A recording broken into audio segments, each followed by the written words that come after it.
ঈদুল আজহা উদযাপন করতে নারীর টানে বাড়ি ফিরছে ঘরমুখো মানুষ। সবার ইচ্ছা পরিবারের সাথে ঈদ করার, কিন্তু যাদের মা বাবা নেই, পরিবার নেই, তাদের কাছে ঈদের আনন্দ কেমন? ঈদের আনন্দ তারা কাদের সাথে উপভোগ করবে? এমন অনেক এতিম বাচ্চাদের ঈদের আনন্দ কাটে মাদ্রাসার চার দেয়ালের গণ্ডিতে।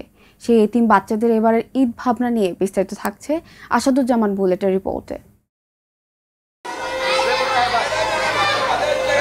এদের কারোই বাবা নেই, কারোই বা মা, অনেকের আবার বাবা মা দুজনেই নেই। হতভাগা এই শিশুগুলোর কেউ জন্মের আগে, আবার কেউ বা জন্মের পরে হারিয়েছে বাবা কিংবা মাকে। তাদের পোশাক আশাকেই বলে দিচ্ছে তারা কতটা অসহায়। বাবা মা হারানো এসব কোমলমতি শিশুদের ঠাঁই এখন এতিমখানায়, যেখানে কোনো রকম খেয়ে না খেয়ে দিন কাটছে তাদের। রাজধানীর মিরপুর পল্লবী বাউনিয়াবাদ হিফজুল কোরআন মাদ্রাসা এতিমখানায় দিন শিক্ষা লাভ করছেন এতিম শিশুরা। তাদের অনেকেই কোরআন হিফজ করে করছে ভালো ফলাফল। আপনারা আমাদের এই এতিমদের দিকে যদি তাকান, একটু খেয়াল করেন, নজর দেন, তা আমাদের এই এতিমগুলা আপনাদের সহযোগিতায় আস্তে আস্তে বেড়ে উঠবে এবং এই এতিমরা একসময় তারা মানুষের মতো মানুষে দেশ ও ইসলামের সেবা করবে। দরজায় কোরআন আসছে পবিত্র ঈদুল আজহা, কিন্তু ঈদের আনন্দ কখনোই স্পর্শ করতে পারেনি এই ফুটফুটে শিশুগুলোকে। ঈদ আসে, ঈদ যায়, কিন্তু তাদের খবর নিতে আসে না কেউ। আমি 1.5 বছর ধরে এই মাদ্রাসায় পড়ি। আমার মা বাবা দুজনেই নাই। আমার অনেক কষ্ট লাগে। সামনে ঈদ আসতেছে, আমার মা বাবা তো নাই, কার কাছে যাবো? আমার অনেক কষ্ট লাগতেছে। আমি এতিম, আমার বাবা নেই। আমি এই মাদ্রাসায় সারাদিন থাকি, রাত দিন সবসময় থাকি। 3 বেলা খাওয়া দাওয়া করি। খাওয়ান দাওয়ান অনেক ভালো দেয় এখানে, আমাকে সবাই এখানে আদর করে, এখানে আমি অনেক ভালো থাকি। আর 10টা শিশুর মতোই ভালো কিছু খেতে ইচ্ছা করে তাদেরও, কিন্তু টাকার অভাবে সেই ইচ্ছেও পূরণ করতে পারে না এই হতভাগারা। আমার বাড়ি চিটাগান, আমি এই জায়গায় 3 বেলা খাওয়া দাওয়া করি।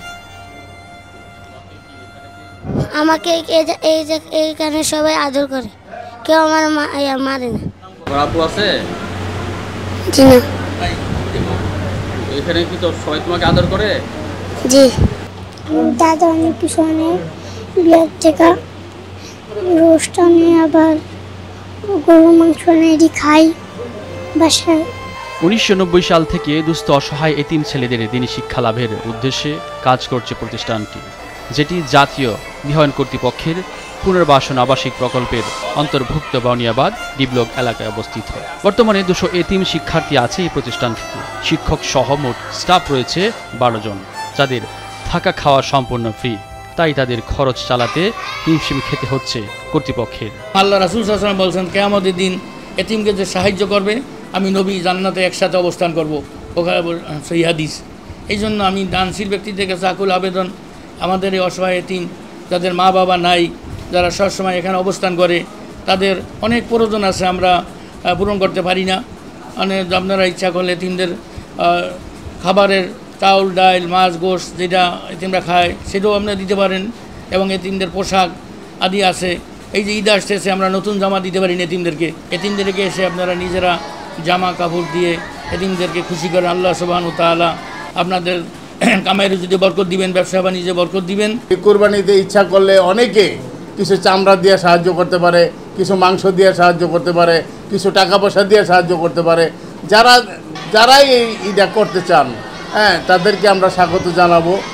তারা সরাসরি আইসা দেখা ইনশাল্লাহ ওনারা যদি করেন, তাইলে আমরা খুশি হব, এবং এই বাচ্চারা আল্লাহর কাছে অনেক কিছু ওনারা সওয়াব পাবেন। 200 শিক্ষার্থীর পেছনের প্রতি মাসে ব্যয় হয় 4 থেকে 5 লাখ টাকা।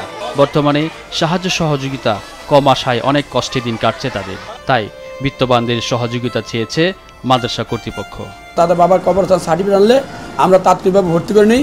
আমরা তাদের থেকে কোনো টাকা পয়সা নিই না, আমরা বিনা ইয়াতে আমরা তাদেরকে খাওয়া দাওয়ার ব্যবস্থা করে দিই।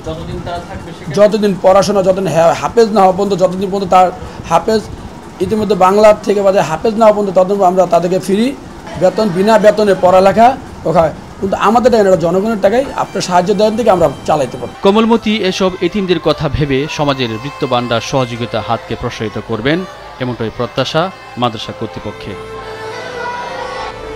আসাদুজ্জামান বুলেট, ভোরের কাগজ।